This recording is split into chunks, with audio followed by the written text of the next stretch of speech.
So put it like this, right?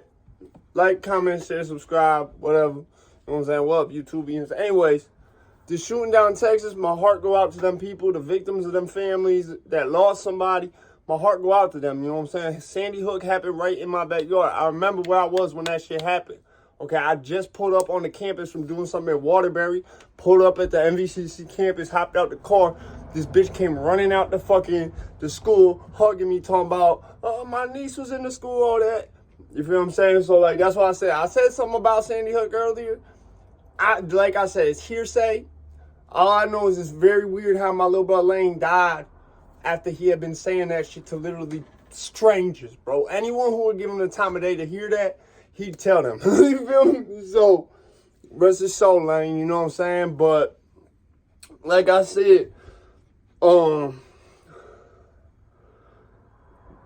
taking the guns is not going to fix the problem. That's going to create more problems. That's all I'm going to say. From so many angles. I guess the most notable angle is you try to take gun owners' guns, you know what's going to happen? That's going to be the thing that pushes over the edge. You know what I'm saying? You're not going to take their guns over their dead body a lot of times. You feel what I'm saying? They will start shooting at the ATF a lot with my feet. I'm just going to say that. I don't know for sure. I can't promise you that. But I know enough to know that they, you know, there's a lot that I know personally that, yeah, they said they'll take shooting it out with the ATF over them to just giving that shit up. I'm not even a legal gun owner. I don't, you know what I'm saying? I'm a felon. I can't even legally own them shits. You feel me? So, but I'm just saying. So there ain't really nothing in for me anyways. You know what I'm saying? But like I said, okay, there's a you can bulletproof the glass rooms. You know, put all types of safety shit in, right? There has to be a lot of manual safety. And what I mean by that is these smart homes, these smart shit, it can be overrun. Eventually, they're going to get to the point where people is going to know how to undo it with their phone. I'm going to let you know that off rip right now. On top of that, there has to be shit that's, you don't have to think about or it can't be disabled. Bulletproof glass can't be disabled if it's always there. You feel what I'm saying? Shit like that. So, on top of that, the main reason I'm making this video is you look at spree shooters especially. It works for serial killers too in a lot of times.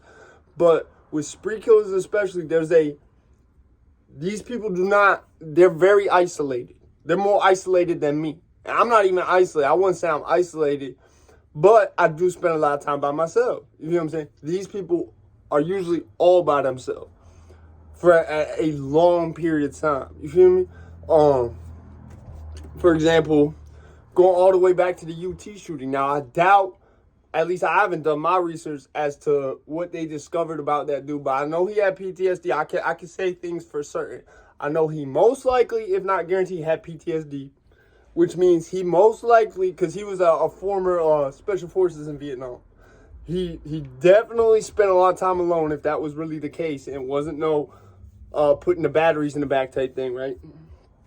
And that's what I'm saying. There's always at least somewhat of an element of mental illness, and there's always even more than that a level of, put it like this, a level of isolation. Like, these people feel alone. You could go all the way back to Columbine even. Them kids felt alone. I questioned the doctors involved with Columbine, knowing how lithium made me for a period of time in my life when y'all didn't see me on here. You see what I'm saying?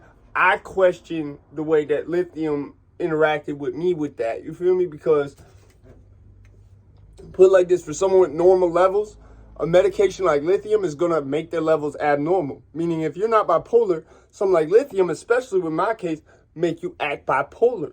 And for someone who can't act bipolar anyways because of PTSD, that's the thing. Like, anyone who knows about psychology knows the symptoms look sort of the same till you ask the question of, was there trauma?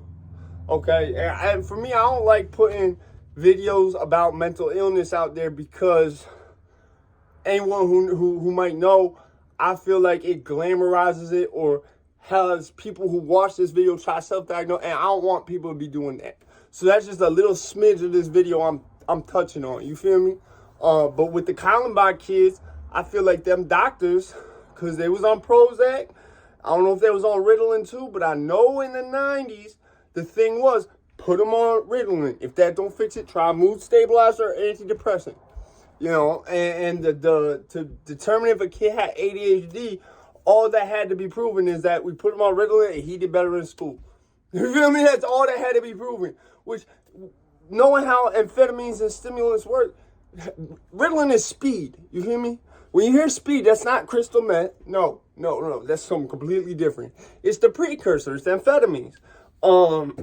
And fucking, basically, I feel like they was on that too. Because if you put the two together, it's going to create the person in a way where they're very unstable. I mean, I put it like this. On Ritalin and stimulants enough, some people will be unstable. Not everybody, not people like myself, but people will misuse them shit so what they will be likely unstable. Or if they have no reason to be taking it, be likely unstable. So you have to ask yourself with this shit that just happened in Texas. Because I could tell by the way that kid life seemed, he ain't have nobody there for him. And the way you gonna fix this, see, with serial killers, it's different, okay? You have, the isolation thing is a consistent thing, but it's not, like with spree killers, it's almost always there. It's almost always, there's a form of extreme isolation. Like, these people don't just spend a lot of time by themselves, they're always by themselves. Or in the case of the Combine kids, they're always with this one other person and nobody else. You feel me? And so, I personally feel like, see, in my community, I'm always like a community leader, right? I do a lot of outreach with the youth, with the at-risk youth, and I explain, like, you know what I'm saying? If I see something going on, you know what I'm saying? I'm not going to go to cops about it. They know that. So they know that they could come to me and be like, look, man, I got this problem with this, that, the third. Like, I've even had some people be like, yo, I'm thinking about, you know, doing this to the, I talk them out of it. I'll be like, especially if it's some shit that I know is going to have bigger ramifications, I talk them out of it. You feel me? Because, I mean, me being around the people I'm around, we don't want that shit blown up like that. So, I mean, for me, it's very personal. It's like, because I know if people had just reached out to that kid in the right way, it would have helped, I think. I think you could have prevented this. I think that's the one thing we need to focus on, is being more proactive in our communities. We don't need the police to do that shit.